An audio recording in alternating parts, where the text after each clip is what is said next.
Você está ouvindo o audiobook de A Gênese de Allan Kardec. Agora, você vai ouvir o capítulo 8. Teorias sobre a formação da Terra. Teoria da projeção. Item 1. De todas as teorias relativas à origem da Terra, a que alcançou mais credibilidade nestes últimos tempos foi a de Buffon, seja pela posição que ele desfrutava no mundo científico, seja porque nada mais se sabia além do que ele disse naquela época. Vendo que todos os planetas se movem na mesma direção, do Ocidente para o Oriente, e no mesmo plano, percorrendo órbitas cuja inclinação não passa de 7,5 graus, Buffon concluiu, dessa uniformidade, que eles devem ter sido postos em movimento pela mesma causa. Em sua opinião, sendo o Sol uma massa incandescente em fusão, um cometa se teria chocado com ele, e, raspando-lhe a superfície, destacou uma porção que, projetada no espaço pela violência do choque, se dividiu em vários fragmentos. Esses fragmentos formaram os planetas, que continuaram a mover-se circularmente, pela combinação das forças centrífuga e centrípeta, no sentido dado pela direção do choque primitivo, isto é, no plano da eclíptica. Os planetas seriam assim partes da substância incandescente do Sol, e por conseguinte, também teriam sido incandescentes em sua origem. Levaram para se resfriar e consolidar um tempo proporcional aos seus volumes respectivos, e quando a temperatura o permitiu, a vida apareceu na sua superfície. Em virtude da diminuição gradual do calor central, a Terra chegaria, ao fim de certo tempo, a um estado de resfriamento completo. A massa líquida se congelaria inteiramente, e o ar, cada vez mais condensado, acabaria por desaparecer. A diminuição da temperatura, tornando impossível a vida, acarretaria o decréscimo, e depois, o desaparecimento de todos os seres organizados. O resfriamento, tendo começado pelos polos, ganharia pouco a pouco todas as regiões, até mesmo a linha do Equador. Tal é, segundo Buffon, o estado atual da Lua que, menor do que a Terra, seria hoje um mundo extinto, do qual a vida se acha excluída para sempre. O próprio Sol viria a ter, um dia, a mesma sorte. De acordo com os seus cálculos, a Terra teria gasto cerca de 74 mil anos para chegar à sua temperatura atual, e dentro de 93 mil anos, veria o termo da existência da natureza organizada. Teoria da projeção. Item 2. A teoria de Buffon, contraditada pelas novas descobertas da ciência, está hoje completamente abandonada, pelas seguintes razões. Primeiro, durante muito tempo acreditou-se que os cometas eram corpos sólidos, cujo encontro com um planeta podia ocasionar a destruição deste. Nessa hipótese, a suposição de Buffon nada tinha de improvável. Sabe-se agora, porém, que os cometas são formados de uma matéria gasosa, que, embora condensada, é bastante rarefeita para que se possam perceber estrelas, de grandeza média, através de seus núcleos. Nesse estado, oferecendo menos resistência que o Sol, é impossível que num choque violento com este, eles sejam capazes de arremessar ao longe qualquer porção da massa solar. Segundo, a natureza incandescente do Sol é também uma hipótese que nada, até o presente, confirma, e que as observações, ao contrário, parecem desmentir. Se bem ainda não haja certeza quanto à sua natureza, os poderosos meios de observação de que hoje dispõe a ciência têm permitido que ele seja melhor estudado. Hoje a ciência admite, de modo geral, que o Sol é um globo composto de matéria sólida, cercada de uma atmosfera luminosa, ou fotosfera, que não se acha em contato com a sua superfície. Terceiro, ao tempo de Buffon, somente se conheciam os 6 planetas de que os antigos eram conhecedores: Mercúrio, Vênus, Terra, Marte, Júpiter e Saturno. Descobriram-se depois outros em grande número, 3 dos quais, principalmente Juno, Ceres e Palas, têm suas órbitas inclinadas de 13, 10 e 34 graus, o que não concorda com a hipótese de um movimento único de projeção. 2/4. Após a descoberta da lei da diminuição do calor por Fourier, reconheceram-se completamente errôneos os cálculos de Buffon sobre o resfriamento da Terra. Na verdade, o nosso planeta não precisou apenas de 74 mil anos para chegar à sua temperatura atual, mas de milhões de anos. Quinto, Buffon só levou em conta o calor central da Terra, sem considerar o dos raios solares. Ora, é sabido hoje, mediante dados científicos de rigorosa precisão, baseados na experiência, que em virtude da espessura da crosta terrestre, o calor interno do globo não contribui há muito tempo senão em parcela insignificante, para a temperatura da superfície exterior. As variações que essa temperatura sofre são periódicas e devidas à ação preponderante do calor solar. Capítulo 7, item 25. Sendo permanente o efeito dessa causa, enquanto do calor central é nulo, ou quase nulo, a diminuição deste não pode trazer à superfície da Terra sensíveis modificações. Para que a Terra se tornasse inabitável pelo resfriamento geral, seria preciso que o Sol se extinguisse. 3. Teoria da condensação. Item 3. A teoria da formação da Terra pela condensação da matéria cósmica é a que hoje prevalece na ciência, como a que a observação melhor justifica, a que resolve maior número de dificuldades e que se apoia, mais do que todas as outras, no grande princípio da unidade universal. Foi esta teoria que expomos no capítulo 6, intitulado Uranografia Geral. Como se vê, estas duas teorias conduzem ao mesmo resultado. Estado primitivo de incandescência do globo. Formação de uma crosta sólida pelo resfriamento. Existência do fogo central e aparecimento da vida orgânica, logo que a temperatura a tornou possível. Diferem todavia em pontos essenciais, e é provável que, se Buffon vivesse atualmente, por certo adotaria outras ideias. A geologia considera a Terra, do ponto em que é possível a observação direta. Seu estado anterior, por escapar à observação, só pode ser hipotético. Ora, entre duas hipóteses, diz o bom senso que se deve preferir a que a lógica sanciona e que mais se ache de acordo com os fatos observados. Teoria da incrustação. Item 4. Falamos desta teoria apenas para não deixar de mencioná-la. Embora nada tenha de científica, conseguiu não obstante certa repercussão nos últimos tempos, e seduziu algumas pessoas. Acha-se resumida na carta seguinte. Deus, segundo a Bíblia, criou o mundo em 6 dias, 4.000 anos antes da era cristã. Esta tese é contestada pelos geólogos, firmados no estudo dos fósseis, e dos milhares de caracteres incontestáveis de vetústes, que fazem remontar a origem da Terra a milhões de anos. Entretanto, a Escritura disse a verdade e os geólogos também. E foi um simples camponês 4 que os pôs de acordo, informando que o nosso planeta não é mais do que um planeta incrustativo, muito moderno, composto de materiais antiquíssimos. Após o arrebatamento do planeta desconhecido, que chegara à maturidade, ou de harmonia com o que existiu no lugar que hoje ocupamos, a alma da Terra recebeu ordem de reunir seus satélites para formar nosso globo atual, segundo as regras do progresso em tudo e por tudo. Somente 4 desses astros concordaram com a associação que lhes era proposta. Apenas a Lua persistiu na sua autonomia, visto que também os globos têm o seu livre arbítrio. Para proceder a essa fusão, a alma da Terra dirigiu aos satélites um raio magnético, que pôs em estado cataléptico todo o mobiliário vegetal, animal e hominal que eles possuíam, e que trouxeram para a comunidade. A operação teve por únicas testemunhas a alma da Terra, e os grandes mensageiros celestes, que a ajudaram nessa grande obra, abrindo aqueles globos para lhes dar entranhas comuns. Praticada a soldadura, as águas se escoaram para os vazios que a ausência da Lua deixara. As atmosferas se confundiram, e começou o despertar, ou a ressurreição dos germens que estavam em catalepsia.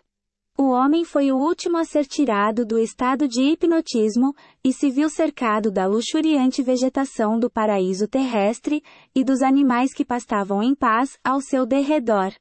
Tudo isto se podia fazer em 6 dias, com obreiros tão poderosos como os que Deus encarregara da tarefa. O planeta Ásia trouxe a raça amarela, a de civilização mais antiga. O África, a raça negra. O Europa, a raça branca, e o América, a raça vermelha. Assim, certos animais, de que apenas os despojos são encontrados, nunca teriam vivido na Terra atual, mas teriam sido transportados de outros mundos extintos pela velhice. Os fósseis que se encontram em climas, sob os quais não teriam podido existir neste mundo, viviam sem dúvida em zonas muito diferentes nos globos onde nasceram. Na Terra, tais despojos se encontram nos polos, ao passo que os animais viviam no equador dos globos a que pertenciam. Aspas. Teoria da incrustação. Item 5. Esta teoria tem contra si os dados mais positivos da ciência experimental, além de deixar intacta a própria questão que ela pretende resolver, a questão da origem. Diz é certo como a Terra se teria formado, mas não diz como se formaram os 4 mundos que se reuniram para constituí-la. Se as coisas se houvessem passado assim, como se explicaria a inexistência absoluta de quaisquer vestígios daquelas imensas soldaduras, não obstante terem ido até as entranhas do globo?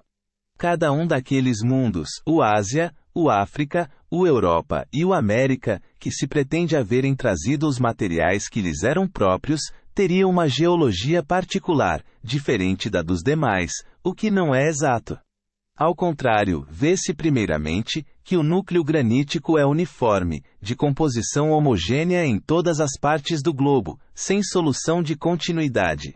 Depois, as camadas geológicas se apresentam com a mesma formação idênticas quanto à constituição, superpostas, em toda parte, na mesma ordem, contínuas, sem interrupção, de um lado a outro dos mares, da Europa à Ásia, à África à América, e reciprocamente. Essas camadas que dão testemunho das transformações do globo, atestam que tais transformações se operaram em toda a sua superfície, e não apenas numa porção desta. Mostram os períodos de aparecimento, existência e desaparecimento das mesmas espécies animais e vegetais, nas diferentes partes do mundo. Mostram a fauna e a flora desses períodos recuados, a marcharem simultaneamente por toda parte, sob a influência de uma temperatura uniforme, e a mudar de caráter por toda parte, à medida que a temperatura se modifica. Semelhante estado de coisas, não se concilia com a formação da Terra pela associação de muitos mundos diferentes. Além disso, é de perguntar-se o que teria sido feito do mar, que ocupa o vazio deixado pela Lua, se esta não se houvesse recusado a reunir-se às suas irmãs. O que aconteceria à Terra atual se um dia a Lua tivesse a veleidade de vir tomar o seu lugar, expulsando deste o mar? Teoria da incrustação. Item 6. Esse sistema seduziu algumas pessoas, porque parecia explicar a presença das diferentes raças de homens na Terra, e a localização delas. Mas, considerando-se que essas raças puderam proliferar em mundos distintos, por que não seriam capazes de desenvolver-se em pontos diversos do mesmo globo? É querer resolver uma dificuldade, por meio de outra dificuldade maior.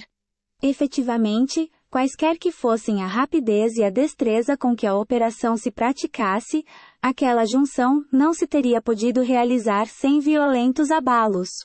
Quanto mais rápida ela fosse, tanto mais desastrosos haviam de ser os cataclismos.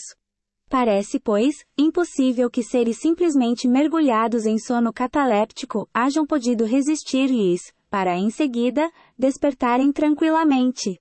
Se fossem apenas germens, em que consistiriam? Como é que seres inteiramente formados se reduziriam ao estado de germens? Restaria sempre a questão de saber-se como esses germens, novamente se desenvolveram. Ainda aí, teríamos a Terra a formar-se por processo miraculoso, processo porém, menos poético e menos grandioso do que o da Gênese bíblica, ao passo que as leis naturais dão da sua formação uma explicação muito mais completa e, sobretudo, muito mais racional, deduzida da observação. 5.6. Alma da Terra. Item 7. A alma da Terra desempenhou papel primordial na teoria da incrustação. Vejamos se esta ideia tem melhor fundamento. O desenvolvimento orgânico está sempre em relação com o desenvolvimento do princípio espiritual. O organismo se completa à medida que se multiplicam as faculdades da alma. A escala orgânica acompanha constantemente, em todos os seres, a progressão da inteligência, desde o pólipo até o homem, e nem podia ser de outro modo, visto que a alma precisa de um instrumento apropriado à importância das funções que lhe cabe desempenhar. De que serviria a ostra possuir a inteligência do macaco, sem os órgãos necessários à sua manifestação?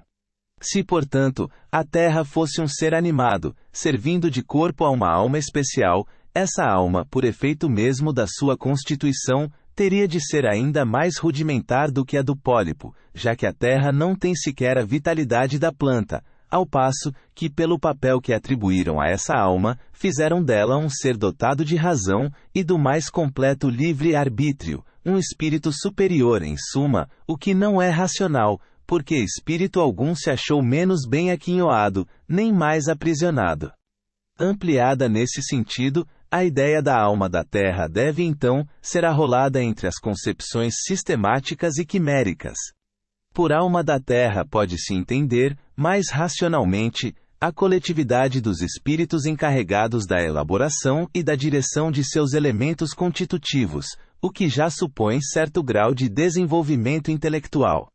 Ou melhor ainda, alma da Terra é o espírito a quem está confiada a alta direção dos destinos morais e do progresso de seus habitantes, missão que não pode ser confiada senão a um ser eminentemente superior em saber e em sabedoria. Em tal caso, esse espírito não é, propriamente falando, a alma da Terra, porquanto não se acha encarnado nela, nem subordinado ao seu estado material. É um chefe preposto ao seu governo, como um general, é o elemento mais indicado para o comando de um exército. Um espírito incumbido de missão tão importante qual a do governo de um mundo, não poderia ter caprichos, ou então Deus seria muito imprevidente por confiar a execução de suas leis a seres capazes de transgredi-las a seu bel prazer. Ora, segundo a doutrina da incrustação, a má vontade da alma da lua é que dera causa a que a terra ficasse incompleta. Há ideias que se refutam por si mesmas. Revista Espírita, setembro de 1868, 1, nota da Allan Kardec. Completa dissertação, à altura da ciência moderna, sobre a natureza do Sol e dos cometas, se encontra na obra Estudos e Leituras sobre a Astronomia, de Camille Flammarion. Livraria Gautier Villard, 55, Quai des Augustins, Paris. 2. Nota do tradutor. Na verdade são planetoides, isto é, pequenos corpos celestes que gravitam em torno do Sol.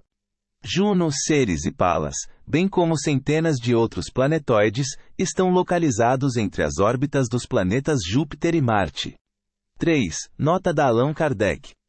Para mais esclarecimentos sobre este assunto e sobre a lei da diminuição do calor, veja-se a obra Cartas sobre as Revoluções do Globo, pelo Dr. Bertrand, ex-aluno da Escola Politécnica de Paris, Carta II. Esta obra, à altura da ciência moderna, escrita com simplicidade e sem espírito de sistema, encerra um estudo geológico de grande interesse. 4. Nota da Allan Kardec. Michel de Figueiredo, var., autor de Chave da Vida. 5. Nota da Allan Kardec. Quando tal sistema se liga a toda uma cosmogonia, é de perguntar-se sobre que base racional pode o resto assentar. A concordância que, por meio desse sistema, se pretende estabelecer entre a gênese bíblica e a ciência é inteiramente ilusória, pois que a própria ciência o contradiz. O autor da carta acima, homem de grande saber, seduzido um instante por essa teoria, logo lhe descobriu os lados vulneráveis, e não tardou a combatê-la com as armas da ciência. 6. Nota da editora. Ver nota explicativa, página 509. Ponto.